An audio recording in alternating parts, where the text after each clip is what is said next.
Morning students. GOC चल रहा था अपने, और जीओसी के अंदर ये हमारा 10वें नंबर का लेक्चर है बच्चों। और अब तक हम लोगों ने उसमें डाइल्यूट H2SO4, कंसनट्रेट H2SO4 पढ़ लिया है। उसके अलावा PCl3, PCl5, NiHZnCl2/HCl पढ़ लिया है। मार्कोनी-काफ का नियम और सेटजेफ का नियम पढ़ लिया है।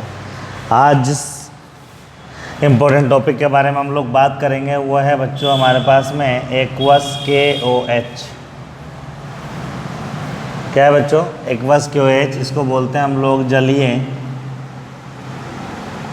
Potassium hydroxide.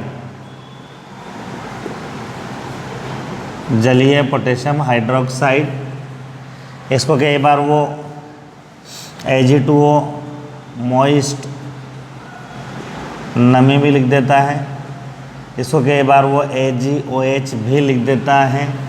बात एक ही है और वो ये है बच्चों, अगर हम लोग इसके काम की बात करें, अगर हम लोग कार्य की बात करें तो यह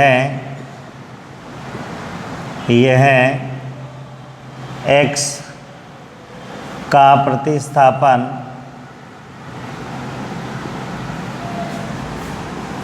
OH से करता है, OH से करता है। It substituted OH at the place of OH। बात समझ में आ रही है? एग्जाम्पल देखेंगे। यहाँ लिखा हम लोगों ने CH3Cl, यहाँ लिख दिया मैंने एक्वस KOH, क्या बनेगा? CH3OH। यहाँ लिख दिया मैंने CH3CHCl CH3 एक्वस KOH। यहाँ लिख देंगे हम लोग, ये हो जाएगा आपका CH3CHOH CH3। यहाँ लिखा मैंने CH3CHCH3CH3Cl। यहाँ लिखा एक्वस KOH बन जाएगा CH3CCH3CH3OH। मतलब ये 1 डिग्री से आपका 1 डिग्री अल्कोहल बना, 2 डिग्री से 2 डिग्री अल्कोहल बना, और 3 डिग्री एलाइड से 3 डिग्री अल्कोहल बना।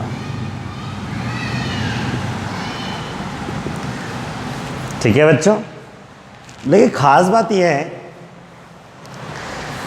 रिएक्शन तो आपको साफ नजर आ रही है, लेकिन इम्पोर्टेंट बात यह है बच्चों जो समझने वाली है इसके अंदर, कि जैसे हम लोग न्यूज़पेपर में पढ़ते हैं ATM से 5 लाख चोरी, न्यूज़ पढ़ते हैं, लेकिन जब हम लोग उस न्यूज़ के जब नीचे हम लोग उसको देखते हैं तो आपको एक बात नज़र आती है। वहाँ पर आपको कुछ क्या होता है, फुटेज नज़र आते हैं जो न्यूज़पेपर वाले छापते हैं। जैसे 4 लोग ATM में एंटर हो रहे हैं, फिर 3 लोग उसको काट रहे हैं, 2 लोग पैसे भर रहे हैं, और फिर वो लोग भाग रहे हैं। मतलब क्या है, these are the mechanism of the reaction. तो इसी तरीके से कोई भी रिएक्शन जैसे मैंने बताया वो ऐसे नहीं होती, उसकी एक मैकेनिज्म होती है बच्चों। मैकेनिज्म की बात करें तो ये बहुत इंपॉर्टेंट टॉपिक है, आपके 12th क्लास के अंदर हेलो एल्केन हेलोजन में बहुत पूछा जाता है। कैसे मैं बताता हूँ। इतनी बात तो समझ में आ गई कि एक्वस KOH जहाँ भी आएगा हेलोजन को उड़ाना है, मतलब फ्लोरीन, क्लोरीन, ब्रोमीन, आयोडीन को उड़ाना है, और क्या लगाना है बच्चों? OH लगाना है। यहाँ मैं आपको कुछ बताना चाहूँगा बच्चों, वो ये है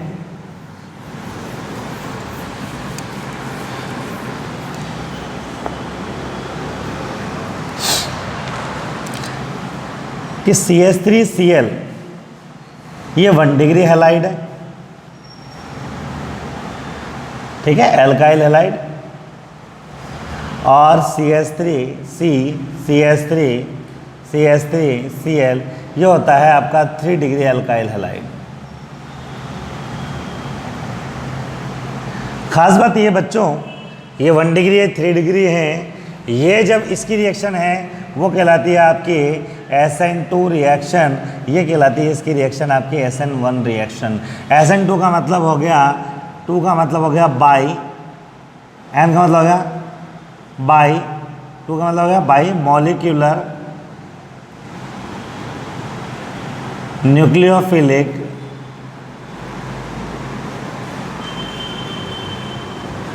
सब्स्टिट्यूशन रिएक्शन। यहाँ बात करें तो ये हो गया आपका, एक है तो unimolecular nucleophilic substitution reaction. Hindi में कहें द्विअणुक नाभिक स्नेही प्रतिस्थापन अभिक्रिया, इसको बोलते हैं एक अणुक नाभिक स्नेही प्रतिस्थापन अभिक्रिया, ये नाम है इसका पूरा। अब हमें ये देखना पड़ेगा कि एक अणुक और द्विअणुक का मतलब क्या है, इसको यूँ समझा आप लोग। पहले मैं द्विअणुक की बात करता हूँ बच्चों। देखिए बच्चों, यहाँ मैं बात करूँ आपसे तो ये जो आपको दिख रहा है ये कुछ इस टाइप का कंपाउंड था, और जब हम लोगों ने इसकी एक्वस केवस से रिएक्शन कराई तो ये जो OH माइनस है इसको यूँ समझो। पहले मैं रिएक्शन की बात कर लेता हूँ। रिएक्शन तो आपने सिंपल से पढ़ी कि भाई CH3Cl है, एक्वस केवस से रिएक्शन करेगा, क्या बनेगा बताओ, क्या बनेगा, शाबाश, CH3OH। अगर हम लोग मैकेनिज्म की बात करें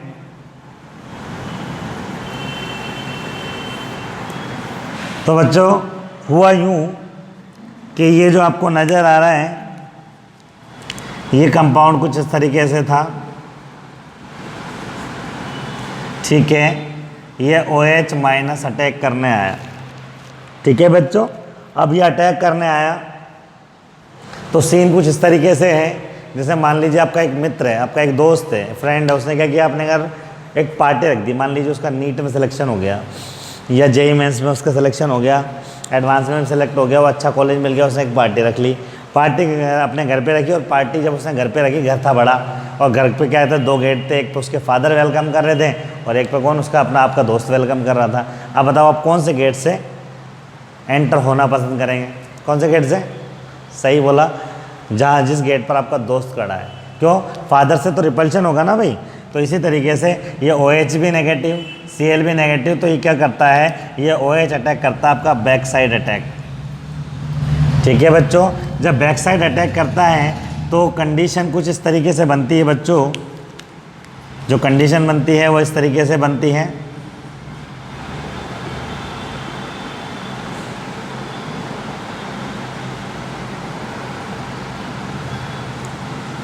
ठीक है बच्चों, इसको बोलते हैं हम लोग मध्यवर्ती, ठीक है। इसको मध्यवर्ती के लिए अगर परफेक्ट अगर आप वर्ड यूज करना चाहो तो इसको हम लोग यूँ भी कह सकते हैं कि इट इज ट्रांजिशनल स्टेट, ठीक है बच्चों। ये एक ट्रांजिशनल संक्रमण अवस्था बनती है।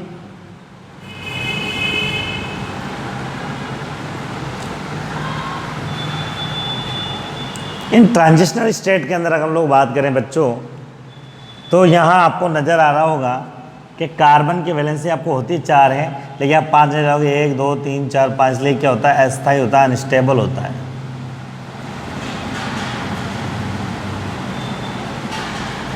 आपको सिर्फ डॉट डॉट क्या है, डॉट डॉट कुछ यूँ समझे आप, पुरानी फिल्मों के सीन जैसा है।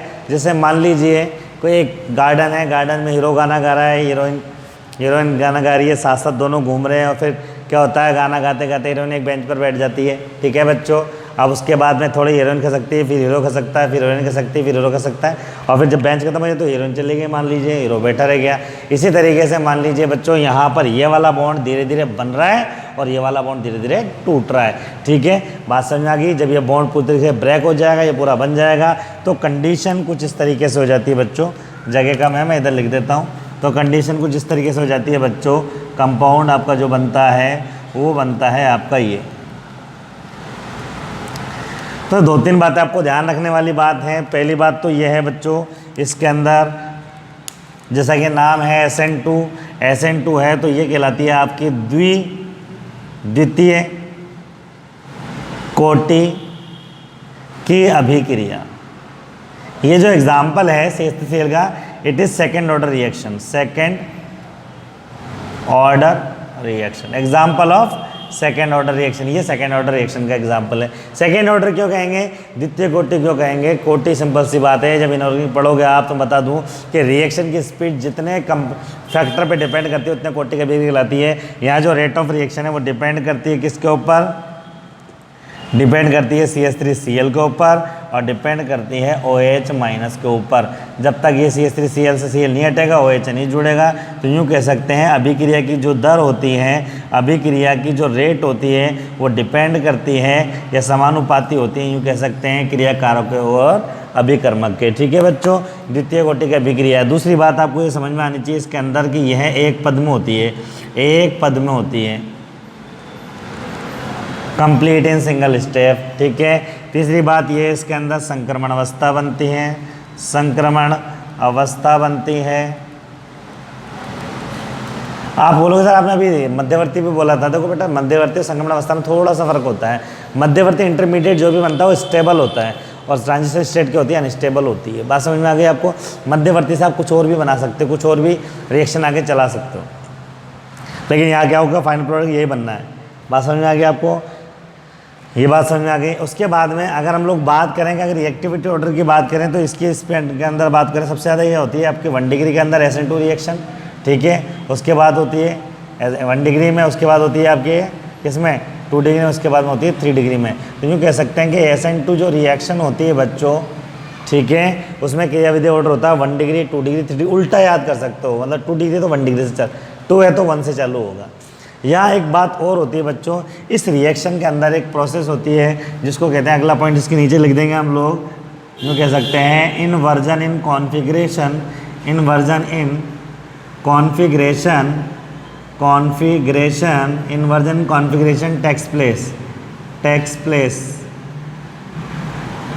मतलब विन्यास का प्रतिलोपन होता है, विन्यास का प्रतिलोपन, विन्यास का प्रतिलोपन होता है। अब आपको सब विन्यास का प्रतिलोपन क्या है, बिल्कुल सिंपल मैं तरीका बताऊं आपको, इसको यूँ समझ सकते हैं। आप अपने घर से निकले थे तो पता लगा बरसात एकदम चालू हो गई, आप निकलने वाले थे तो आपके फादर आपको बोलते रुक जा बेटा मैं छोड़ देता हूँ कोचिंग।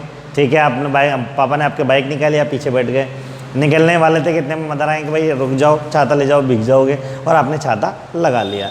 ठीक है बच्चों, अब आप जैसे बाइक चली थोड़ी देर तक तो आपको क्या होगा कि वो जो आपका जो अम्ब्रेला है, छाता है, वो आपको बरसात से प्रोटेक्ट करेगा। लेकिन थोड़ी देर बाद क्या होगा बच्चों, वो बरसात का पानी इकट्ठा करने लग जाएगा, मतलब हवा से।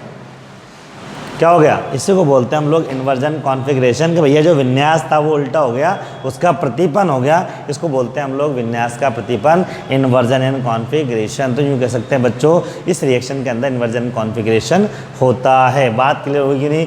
और इन्वर्जन कॉन्फ़िगरेशन आप केमिस्ट्री के अंदर याद करोगे तो यूँ कह सकते हैं कि जब किसी रासायनिक अभिक्रिया में क्रियाकारकों का जो क्रियाफलों का जो वो होता है विन्यास, क्रियाफलों का जो विन्यास होता है क्रियाकारकों की अपेक्षा परिवर्तित हो जाता है, बदल जाता है, उल्टा हो जाता है, तो उसे कहते हैं हम लोग विन्यास का प्रतिलोपन। When the configuration of product, when the configuration of product change as compare to the reactant और it become invert as compare to the reactant is non as inversion in configuration. बात समझ में आ गई आपको? तो यूँ कह सकते हैं बच्चों, जो आपको समझ में आई कि यहाँ पर एक्वस केज को आपको सिंपल बताया Cl की जगह OH लगाना, लेकिन आपके बोर्ड एग्जाम में अगर हम लोग बात करें तो कई बार मोस्ट ऑफ टाइम पूछा गया है कि साहब एक अणुक नाभिक स्नेही प्रतिस्थापन अभिक्रिया क्या है, द्विअणुक नाभिक स्नेही प्रतिस्थापन अभिक्रिया क्या है। तो द्विअणुक नाभिक स्नेही प्रतिस्थापन अभिक्रिया भी हम लोग इस तरीके से याद कर सकते हैं। It is the mechanism of the reaction. 2-3 point आपको याद करने हैं। पहला पॉइंट इंग्लिश हिंदी दोनों में बोलूँगा, नोट करते रहेंगे। पहला point, it is a second order reaction, यह एक द्वितीय कोटि की अभिक्रिया है। It is a second order reaction, यह द्वितीय कोटि की अभिक्रिया है। Which depends on the concentration of reactants, which depends on the concentration of reactant, जो अभिकर्मकों की सांद्रता पर निर्भर करता है। यहाँ लिख देंगे दर बराबर या दर प्रोपोर्शनल समानुपाती CH3Cl और OH माइनस। ठीक है बच्चों, सेकेंड पॉइंट लिखेंगे it completes in single step, it's complete in single step, यह एक पद में संपन्न होती है, यह एक पद में संपन्न होती है। तीसरा लिखेंगे transitional state form, transitional state form during the reaction, transitional state form during the reaction, अभिक्रिया के दौरान संक्रमण अवस्था का निर्माण होता है, संक्रमण अवस्था का निर्माण होता है। नेक्स्ट लिखेंगे अभिक्रिया के अंदर विन्यास का प्रतिलोपन होता है, the inversion in configuration takes place into the reaction.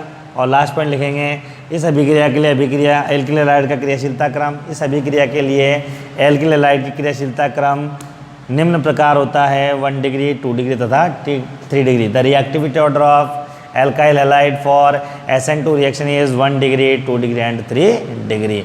Reaction लिख देंगे, मैकेनिज्म लिख देंगे, बात समझ में आ गई आपको। तो एक्वस केओएच का काम ये बताया हम लोगों ने, सेल की जगह OH चलाता है, लेकिन वो किस मैनर में काम करता है वो मैंने आपको बताया।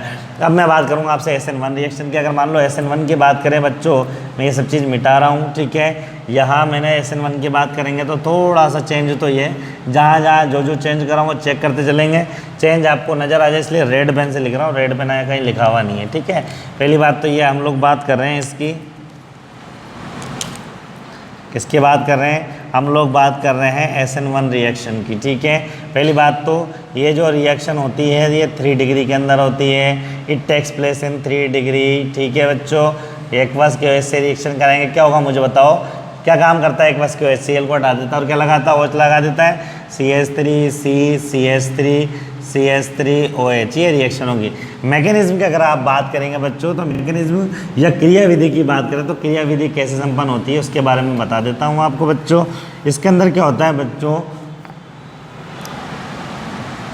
2 स्टेप काम आते हैं। पहला स्टेप फर्स्ट में क्या होता है बच्चों, सबसे पहले ये जो आपको नज़र आ रहा है क्लोरीन और कार्बन का बॉन्ड, क्लोरीन और हेलोजन बॉन्ड, ये क्या होता है बच्चों, ये ब्रेक होता है। ये बॉन्ड को टूटने का शो करने का तरीका है बच्चों, इस तरीके से, है ना, ठीक है। अब चूंकि यहाँ पर ये पोलर बॉन्ड है, इसकी विद्युतीयता ज़्यादा है, तो इलेक्ट्रॉन ये लेके भाग जाएगा, तो उसको यूँ शो कर सकते हो आप लोग, समझ में आ गया। अब देखो बच्चों, यहाँ इसकी बात कर रहे हैं तो इलेक्ट्रॉन ये लेके भाग जाएगा, मतलब मेरे पास में अभी बनेगा ये CH3, ये हो गया आपका प्लस और ये हो गया आपका Cl माइनस। इसी को हम लोग बोलते हैं कार्बोकेटायन, क्या बोलते हैं, कार्बोकेटायन। इसी को बोलते हैं हम लोग कार्ब धनायन। क्या होता है बच्चों, कार्ब धनायन। तो यूँ कह सकते हैं फर्स्ट स्टेप में क्या होता है बच्चों, कार्ब धनायन का निर्माण होता है, इसको स्टेप फर्स्ट कहता हूँ। इसी को हम लोग RDS बोलते हैं। क्या बोलते हैं बच्चों, इसको RDS मतलब हो गया आपका रेट डिटर्मिनिंग स्टेप, अभिक्रिया निर्धारक पद। क्यों, क्योंकि ये स्लो होता है। क्या होता है बच्चों, स्लो होता है। आपको कैसे RDS क्या होता है, अभिक्रिया निर्धारक पद क्या होता है, इसको यूँ समझो बच्चों कि मान लीजिए आपके 4-5 दोस्त हैं और सब ने मिलाकर के एक 4 व्हीलर बनाने का एक शोरूम खोल लिया या एक गैरेज खोल लिया या एक यूँ कह सकते हैं इंडस्ट्री खोल ली। एक दोस्त ने कहा कि भाई मैं उसकी बॉडी डिज़ाइन करूँगा, एक ने कहा मैं उसके जो है इंटीरियर डिज़ाइन करूँगा, एक ने कहा मैं उसकी इलेक्ट्रिसिटी का काम देखूँगा, एक ने कहा मैं कलरिंग का काम देखूँगा, ठीक है। एक ने कहा कि सब मैं उसका इंजन देखूंगा। मान लीजिए सबने डिसाइड किया कि सब 10 दिन के अंदर ये काम करेंगे, लेकिन आपका एक दोस्त एक से वो यूँ कहता है सर मुझे जो है इतनी स्पीड से काम करने की आदत नहीं है, मुझे तो ऐसा है कि 11 दिन लगेंगे। कितने दिन लगेंगे, 11 दिन लगेंगे। तो अब बताओ आपके और इसका इंजन का काम है, इंजन करता, तो बताओ आपकी 4 व्हीलर एक दिन लेट होगी कि नहीं होगी, तो किसकी वजह से हुई, एक दोस्त की वजह से। तो रिएक्शन जिसकी वजह से, जो स्लो आदमी होता है, जो स्लो स्टेप होता है, उस पर रिएक्शन की स्पीड डिपेंड करती है, इसलिए उसको RDS बोलते हैं, रेट डिटरमिनिंग स्टेप बोलते हैं, अभिक्रिया निर्धारक पद कहते हैं, ठीक है बच्चों। क्योंकि ये एक पद पर निर्भर करती है इसलिए इसको बोलते हैं एक अणुक नाभिक स्नेही प्रतिस्थापन अभिक्रिया। क्या बोलते हैं बच्चों, एक अणुक नाभिक स्नेही प्रतिस्थापन अभिक्रिया, मतलब यूँ कह सकते हैं it is first order reaction, प्रथम कोटि की अभिक्रिया है, प्रथम कोटि की अभिक्रिया है। It is first order reaction, it is first order reaction. क्यों, क्योंकि ये डिपेंड करती हैं आपकी केवल फॉर्मेशन ऑफ कार्बोकेटायन पर जितनी जल्दी कार्ब धनायन बन जाएगा उतनी जल्दी रिएक्शन आपकी हो जाएगी। स्टेप सेकंड की बात करूं बच्चों में, अगर स्टेप सेकंड की बात करूं बच्चों तो होता यह है कि जब जैसे ही कार्बोकेटायन आपका बन के तैयार हो जाता है तब उसके बाद में ये जो OH है जो एक्वस के वजह से मिला है पॉजिटिव नेगेटिव को देख के खुश हो जाता है, सामने से अटैक करता है और डायरेक्ट अटैक होकर के बच्चों ये बन जाता है आपका एल्कोहल। तो स्टेप ये फास्ट होता है आपका, ये फास्ट स्टेप है, ठीक है। तो यूँ कह सकते हैं ये कौन सी है, ये प्रथम कोटि की अभिक्रिया है क्योंकि अभिक्रिया की दर एक अणु की सांद्रता पर, क्योंकि लिख लेंगे आप साथ के साथ, यह प्रथम कोटि की अभिक्रिया है। It is first order reaction because the rate of reaction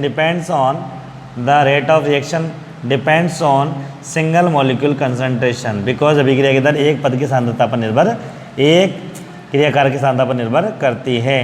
दूसरा लिखेंगे यह दो पदों में संपन्न होती है।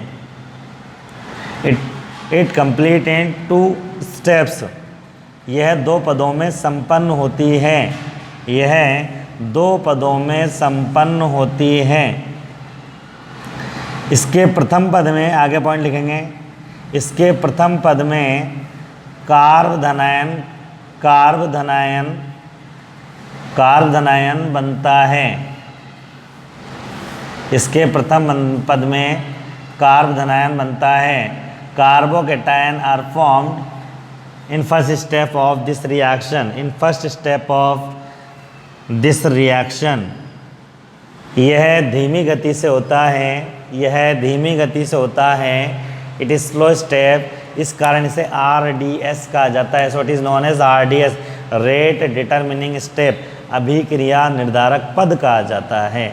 लिख लिया बच्चों, यह एक प्रथम कोटि की अभिक्रिया है क्योंकि इसमें कार्ब धनायन की क्रियाशीलता का क्रम निम्न प्रकार होता है, क्रियाशीलता का क्रम निम्न प्रकार होता है। और लिख देंगे इसको 3 डिग्री, 2 डिग्री, 1 डिग्री। तो यहाँ 1 है तो 3 से चालू होगा, वहाँ 2 था तो 1 से चालू हुआ था, ध्यान रखना, ठीक है बच्चों।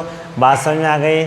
उसके बाद में वहाँ पर इन्वर्जन कॉन्फ़िगरेशन हुआ था, या इन्वर्जन कॉन्फ़िगरेशन नहीं होता है, ठीक है। लिख देंगे दूसरे पद में, या लिख दिया प्रथम पद में कार्ब धनायन बनता है, दूसरे पद में लिखेंगे, दूसरे पद में नाभिक स्नेही का आक्रमण होता है, दूसरे पद में नाभिक स्नेही का आक्रमण होता है।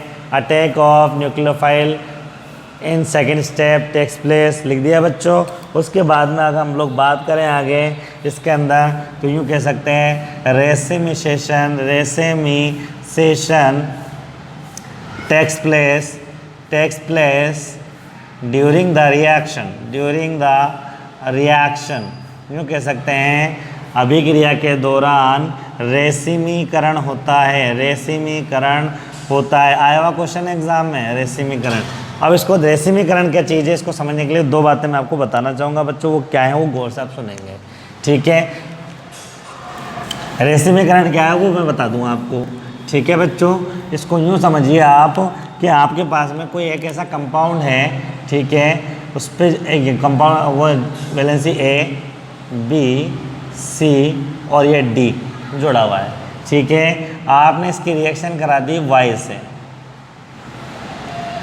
रिएक्शन कराई, Y ने रिएक्शन की, A अपनी जगह पर, B अपनी जगह पर, C अपनी जगह पर और D की जगह Y आ गया। मतलब D का प्रतिस्थापन Y से हो गया, D का सब्स्टिट्यूशन हो गया Y से, ठीक है बच्चों। कॉन्फ़िगरेशन में कोई चेंज नहीं, जो जहाँ था वहीं मौजूद है, जिसको जाना था जो चला गया, उसकी जगह जो आना था वो चला गया। इसको हम लोग बोलते हैं retention in configuration, retention in configuration, धारण बोलते हैं इसको। क्या बोलते हैं? धारण। इसको यूँ समझ सकते हैं क्लास चल रही है, एक स्टूडेंट नया आया, बेंच खाली थी, आया, ठीक है, और बेंच खाली नहीं थी, एक जगह थी जहाँ से एक स्टूडेंट चला गया और दूसरा आके उसकी जगह बैठ गया। सभी क्लास एज इट इज़ पढ़ रही थी, जिसको जाना था वो चला गया, जिसको आना था वो आ गया। और ये कहलाता है आपका रिटेंशन इन कॉन्फ़िगरेशन। क्या कहलाता है? Retention configuration. अभिक्रिया में धारण हो गया साहब। ये मान लीजिए दूसरी रिएक्शन हमारे पास में ये है कि जब रिएक्शन करने गया तो पता लगा कि ए तो अपनी जगह पर है, यहाँ पर आपका Y आ गया, फिर आपका यहाँ पर C आ गया, फिर B आ गया, कॉन्फ़िगरेशन चेंज हो गया। अगर चेंज हो जाता तो इसको हम लोग बोलते हैं इन्वर्जन इन कॉन्फ़िगरेशन। क्या बोलते हैं? Inversion in configuration. ठीक है, इसी को बोलते हैं विन्यास का प्रतिलोपन। विन्यास का प्रतिलोपन इन्वर्जन इन कॉन्फ़िगरेशन। ठीक है, इसको यूँ समझो, एक स्टूडेंट आया, क्लास भरी हुई थी, आया, उसके दोस्त ने थोड़ी थोड़ी जगह की एडजस्टमेंट किया, हल्का आगे पीछे सर के, और वो बीच में आके एडजस्ट हो गया। ठीक है, तो ये कह सकते हैं कॉन्फ़िगरेशन क्लास का चेंज हो गया, पहले से थोड़ा बहुत ही चेंज हुआ हो, उसको हम लोग बोलते हैं इन्वर्जन। मान लीजिए एक बार और रिएक्शन मैंने Y से चलाई तो पता लगा 50% तो रिटेंशन रहा आपका, मतलब विन्यास वैसे ही रहा, और 50% चेंज हो गया, मतलब 50% आपका इन्वर्जन हो गया। ये क्या है आपका? धारण, रिटेंशन। ये क्या है आपका? प्रतिलोपन, इन्वर्जन। तो जब 50% धारण और 50% प्रतिलोपन होता है तो इसी को हम लोग बोलते हैं रेसिमीकरण।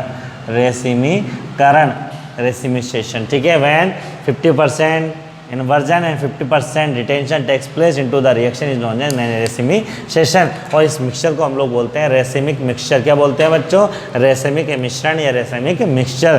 जो कह सकते हैं कि SN1 रिएक्शन के अंदर हमारा रेसिमिसेशन होता है, 50% धारण होता है और 50% क्या होता है बच्चों?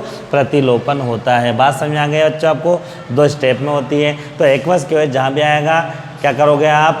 X को हैलोजन को हटाओगे और OH लगाओगे। लेकिन अगर मामला आपका 1 डिग्री एलाइड का है तो आप कहोगे वो SN2 अभिक्रिया है, और अगर वो आपका मामला यूँ कहें कि वो साहब आपका 3 डिग्री का है तो आपको वो SN1 अभिक्रिया। उल्टा है बच्चों, वो SN1 रिएक्शन जो होती है वो 2 स्टेप में होती है, SN2 रिएक्शन 1 स्टेप में होती है। SN1 आपकी जो रिएक्शन है बच्चों, SN1 जो रिएक्शन है उसके अंदर आपका क्या कहते हैं? कार्बोकेटायन बनता है। SN2 में आपका क्या बनता है?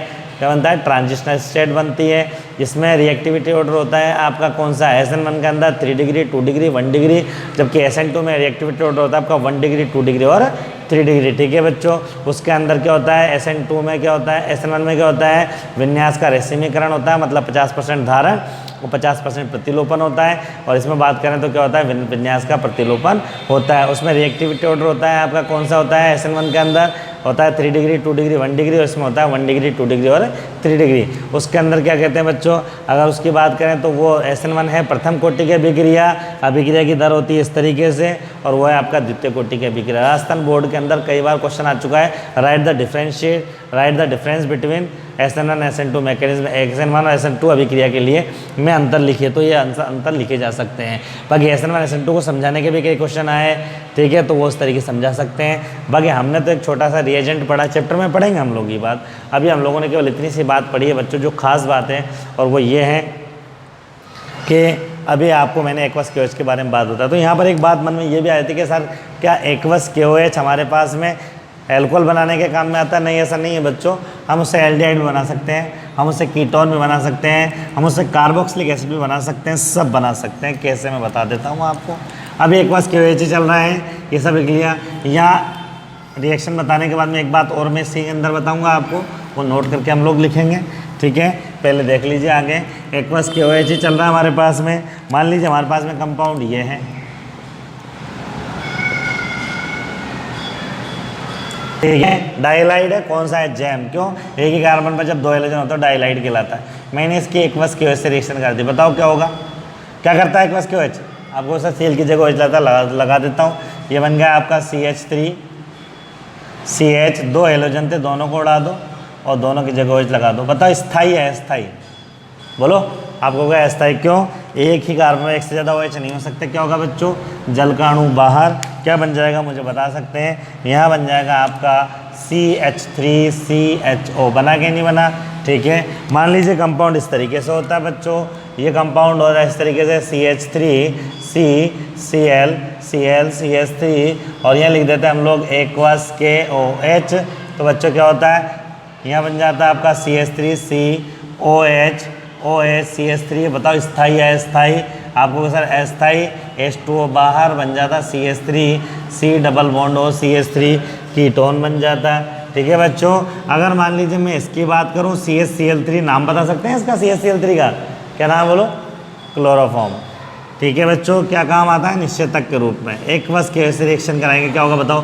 3 Cl है, तीनों को उड़ा दो 3 OH लगा देंगे, COH OH OH। बताओ स्थाई है स्थाई, आप हो गया स्थाई, क्या होगा जल का अणु बाहर, क्या बन जाएगा HCOOH। तो खास बात ये बच्चों कि हम इस रिएक्शन के अंदर एल्कोहल भी बना सकते हैं, एल्डिहाइड भी बना सकते हैं, कीटोन भी बना सकते हैं और कार्बोक्सिलिक एसिड भी बना सकते हैं। ये एक्वस केओएच का कमाल है। ठीक है बच्चों, ध्यान रहेगा। अब यहाँ पर एक इम्पॉर्टेंट बात जो मैं कहना चाह रहा हूँ, जो बताना चाहता हूँ, वो क्या, वो सुन लो। वो ये है बच्चों, मैंने बताया एक अणु नाभिक किस नहीं है, एक अणु प्रतिस्थापन अभिक्रिया। क्या मीनिंग होता है फिर समझो आप। जैसे यहाँ एक मेरे पास में CX बॉन्ड है। अब मुझे एक बात बताओ बच्चों, जब ये बॉन्ड का लाइसिस होगा, ये बॉन्ड टूटेगा तो क्या होगा, हेलोजन दोनों इलेक्ट्रॉन लेके भाग जाएगा। तो क्या होगा बच्चों आप बताओ, कार्बन पे आ जाएगा प्लस और हेलोजन पे क्या आ जाएगा बच्चों माइनस। अब आपको पता है यह जो प्लस होता है उसको हम लोग बोलते हैं नाभिक। क्या बोलते हैं बच्चों, नाभिक या न्यूक्लियस। इसको बोलते हैं हम लोग इलेक्ट्रॉन। ठीक है, अब मुझे बताओ नाभिक और इलेक्ट्रॉन हो गया। अब मुझे पता है कि इस प्लस पे वही अटैक करेगा जिसके ऊपर माइनस साइन होगा। होता होगा कि नहीं होगा, इसमें माइनस के अलावा अटैक कर सकता है क्या, जिसमें माइनस होगा वही अटैक करेगा, और इस माइनस पे वो अटैक करेगा जिसके ऊपर क्या होगा बच्चों प्लस होगा। तो जब जो प्लस से स्नेह करेगा, जो प्लस से स्नेह करेगा, मतलब जब अटैक करने वाली स्पीसीज माइनस की होती है, तो इसी को हम लोग बोलते हैं न्यूक्लियोफिलिक रिएक्शन। न्यूक्लियोफिलिक रिएक्शन, नाभिक स्नेही अभिक्रिया, नाभिक स्नेही अभिक्रिया, नाभिक को स्नेह करने वाली अभिक्रिया। नाभिक को तो स्नेह माइनस से करेगा ना, या यूँ कह सकते हैं बच्चों न्यूक्लियस मतलब प्लस, और फिलस मतलब फिलिक जो वर्ड बना है वो बना है फिलस से। किससे बना है, और फिलस, और फिलस जर्मन वर्ड है, इसका मतलब होता है टू अट्रैक्ट और टू लव, जिसकी ओर आकर्षित होते हैं उसको फिलस बोलते हैं बच्चों। ठीक है, तो इसलिए यूँ कह सकते हैं कि ये नाभिक स्नेही अभिक्रिया है, और ये क्या है, इलेक्ट्रॉन स्नेही अभिक्रिया है। और आप ये ध्यान रखना 99.99% ये कन्फर्म है कि इलेक्ट्रोफिलिक जो रिएक्शन होती है वो होती है आपके एरोमेटिक के अंदर, एरोमेटिक्स में होती है, जबकि 99.99% आपके नाभिक स्नेही अभिक्रिया जो होती है वो एलिफेटिक के अंदर होती है। बात समझ आ गया आपको। 0.1% उधर भी अपवाद है, 0.1% इधर भी, क्योंकि आपको पता है कहावत है अंग्रेजी के अंदर एक्सेप्शंस आर देयर। दुनिया में कहीं ना कहीं आपको अपवाद मिल ही जाएंगे। वहाँ कुछ रिएक्शंस है जहाँ पॉसिबिलिटीज़ होती है, वो बात अलग है। तो कहने मतलब ये है कि न्यूक्लियोफिलिक रिएक्शन क्यों कहा, क्योंकि वहाँ OH अटैक कर रहा था एक्वस केओएच के अंदर, इसलिए इसको न्यूक्लियोफाइड रिएक्शन। तो सीधी बात हमारे पास में होगी कि अभिक्रियाएँ दो प्रकार की होगी, अभिक्रियाएँ दो प्रकार की होगी, नाभिक स्नेही होंगी या इलेक्ट्रॉन स्नेही होंगी। नाभिक स्नेही किसे होंगे कहेंगे, जिसमें माइनस अटैक करेगा, और इलेक्ट्रॉन स्नेही किसे कहेंगे, जिसमें प्लस अटैक करेगा। अब बेटा इसमें पता है आपको ये 3 टाइप की हो सकती है। नाभिक स्नेही योगात्मक भी हो सकती है, नाभिक स्नेही विलोपन भी हो सकती है, और नाभिक स्नेही प्रतिस्थापन भी हो सकती हैं। सेम थिंग यार, इलेक्ट्रॉन स्नेही योगात्मक हो सकती है, इलेक्ट्रॉन स्नेही विस्थापन हो सकते, प्रतिस्थापन हो सकती है, इलेक्ट्रॉन स्नेही विलोपन हो सकती हैं। बात समझ में आ गई बच्चों आपको। उसके बाद में ये बात ध्यान रखनी है, अगर रिएक्शन एक कंपाउंड पे डिपेंड कर रही है, जैसे मैंने बताया आपको स्लो स्टेप वाला मामला, एक पे कर रही है तो उसको हम लोग बोलेंगे, या तो बोलेंगे अगर एक काम करे तो SN1, और 2 पे डिपेंड करे तो उसको बोलेंगे SN2। तो नाभिक स्नेही अभिक्रिया 2 प्रकार की होगी। इसी तरीके से अगर मान लीजिए स्लो स्टेप की बात करें इलेक्ट्रॉन स्नेही, तो ये होती है SE1 और SE2। तो ये भी 2 टाइप की और ये भी 2 टाइप की, डिपेंड करता है रिएक्टिविटी ऑर्डर पर। बात समझ में आ गई बच्चों आपको।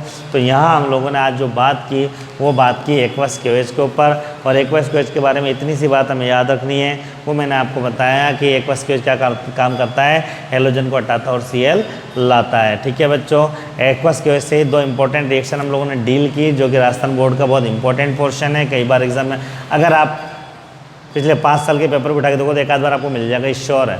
तो आप SN1 SN2 रिएक्शन के बारे में जाना, उनके मैकेनिज्म के बारे में जाना, उनके स्टेप्स के बारे में जाना, रिएक्टिविटी ऑर्डर के बारे में जाना, इन्वर्जन के बारे में जाना, रिटेंशन के बारे में जाना, रेसिमिसेशन के बारे में रिएक्शन से हम लोगों ने जाना।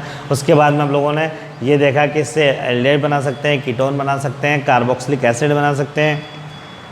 उसके बाद बच्चों हम लोगों ने ये भी देखा है इसके अंदर, वो क्या देखा बच्चों कि इलेक्ट्रॉन स्नेही और नाभिक स्नेही अभिक्रियाएँ क्या होती हैं और कितने प्रकार की होती हैं। ठीक है बच्चों, अगली अगला लेक्चर और लेंगे हम लोग, 11 लेक्चर केवल लेंगे किसके, जीओसी के, मतलब 12वां लेसन जो हमारा चालू होगा चैप्टर वाइज इंशाल्लाह हम लोग चालू करेंगे। वो आपको सर जीओसी के आप 7-8 लेक्चर और बता रहे थे, तो देखो बेटा जीओसी के जो बाकी लेक्चर्स हैं वो हम लोग क्या करेंगे, जहाँ जहाँ ज़रूरत आएगी बीच में चैप्टर वाइज वहाँ इसके अंदर ऐड करते रहेंगे। तो आप एक काम करना है कि अपनी कॉपीज़ में जहाँ पर रिएजेंट लिख रहे हैं, जहाँ आप लोग रिएजेंट लिख रहे हैं वहाँ ये काम करना है आपको कि करीब 8 से 10 पेज सिंगल वाले छोड़ देने हैं, ठीक है। तो जब भी मैं पढ़ाता रहूँगा तो मैं कहूँगा अच्छा भाई वो रिएजेंट का पेज निकाल लो, आपको से निकाल लिया, मैं कहूँगा लिख लो ये, तो वहाँ वो भी चलेगा और ये भी चलेगा। बेसिक जितना काम आने वाली चीज़ थी वो अगली क्लास तक अपनी पूरी हो जाएगी इंशाल्लाह। फिर उसके बाद में 12वीं क्लास से हम लोग हमारे चैप्टर वाइज रिएक्शंस की जो है क्लासेस वो लेंगे, ठीक है बच्चों। आप लोग इसको बराबर नोट्स बनाते रहिए, क्लासेस लेते रहिए। अभी 1 आध दिन क्लास का गैप इसलिए रहा क्योंकि नेट का प्रॉब्लम था, अभी नेट के लिए ब्रॉडबैंड कनेक्शन के लिए अप्लाई कर दिया है इंस्टीट्यूट ने। अब इंस्टीट्यूट में जो है ब्रॉडबैंड कनेक्शन 1 आध दिन में लग जाएगा, तो वो जो डेली वीडियोज़ वाली दिक्कत थी वो भी दूर हो जाएगी, घबराने की ज़रूरत नहीं है, ठीक है।